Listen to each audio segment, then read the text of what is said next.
একজন ওল্ড প্লেয়ারের মুখ থেকে এই কথাটা তখনই বেরোয় যখন সে তার স্কিলকে হারিয়ে ফেলে।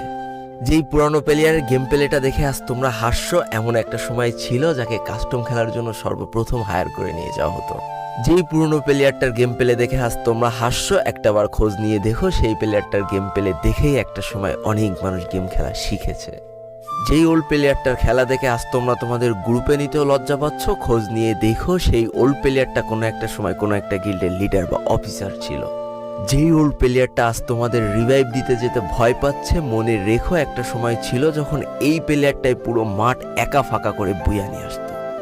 যেই নতুন প্লেয়ারগুলো শুধুমাত্র ডাইনামিক ডুয়োর সাথে গেম খেলার জন্য সারা রাত জাগো, তোমরা মনে রেখো যারা ওল্ড প্লেয়ার ছিল তারা সারা রাত খালি ট্রেনিং পিটাতো নিজেদের স্কিল ভালো করার জন্য। আমি জানি আজকের দিনের যারা অনট্যাপ মারা প্লেয়ার তারা কখনোই ফিল করতে পারবে না যে বসে জুম করে উঠে হেডশট মারার মজাটা আসলে কি ছিল। আমি জানি যেসব ওল্ড প্লেয়াররা এই গেমের থেকে হারিয়ে গিয়েছে তারা এই গেমটাকে আজও ভালোবাসে। জীবনে এমন হাজারো ওল্ড প্লেয়ার আছে যাদের ফ্রি ফায়ারই ছিল জীবনে প্রথম রাত জাগার কারণ।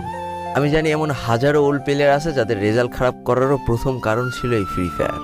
আজকের দিনের নতুন প্লেয়াররা উচ্চ স্বরে বলে আমি ফ্রি ফায়ার গেমটাকে প্রচুর ভালোবাসি, আর যারা ওল্ড প্লেয়ার ছিল তারা বলতো ফ্রি ফায়ার আমার ইমোশন।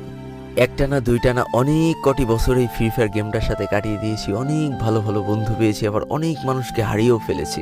আমি জানি এমন অনেক ওল্ড প্লেয়ার আছে যারা এখনো এই ফ্রি ফায়ার গেমটাকে দিনের পর দিন খেলেই চলেছে সেই ইমোশনের জায়গা থেকে। স্যালুট তাদেরকে।